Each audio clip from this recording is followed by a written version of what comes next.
Arrêtons l'hypocrisie sur les Haïtiens en France. En Haïti, on aime dire « Haïtiens de France, yo tchitch, yo gen mauvais yo pavle aidé ». Faux. Arrêtez de répéter ces mensonges. La vérité est dure, ce n'est pas qu'ils ne veulent pas, c'est qu'ils crèvent eux-mêmes dans un système qui les étrangle jour et nuit. Parlons chiffres, pas illusion. Un Haïtien en France vit souvent avec le SMIC, 1300 à 1400 euros. Le loyer bouffe tout, minimum 600 euros, souvent 1000 à 1200 euros à Paris. Après ça, il reste quoi? Des miettes pour l'électricité, l'eau, le téléphone, les assurances, le transport. Résultat, des Haïtiens, comme des Français de souche, finissent chez les restos du cœur à fouiller dans les poubelles pour bouffer. Voilà la réalité crue. Et pendant ce temps, au pays, on croit qu'ils nagent dans l'or. Mais non, beaucoup sont en train de cacher leur misère derrière un masque de fierté. Ils n'osent de pas se montrer. Ils n'exposent de pas leurs souffrances sur les réseaux comme ceux aux États-Unis, au Chili ou au Brésil. Pas par arrogance, mais par honte. Avez-vous vu ces Haïtiens là s'exposent sur le réseau? Réponse dans un commentaire. Comparons.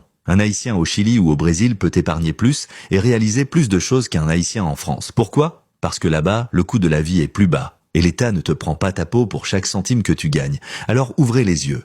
La diaspora de France n'est pas radine, elle est étranglée. Elle n'est pas égoïste, elle survit dans la douleur. Si Haïti était stable, prospère, vous verriez des milliers d'Haïtiens de France rentrer fièrement chez eux, sans hésiter une seconde. La France, c'est un grand nom, mais derrière ce nom, il y a des larmes, des dettes et une misère silencieuse. Alors assez de jugement. Les Haïtiens de France ne sont pas des radins. Ils sont 365 jours fauchés, ce sont des survivants dans une prison dorée.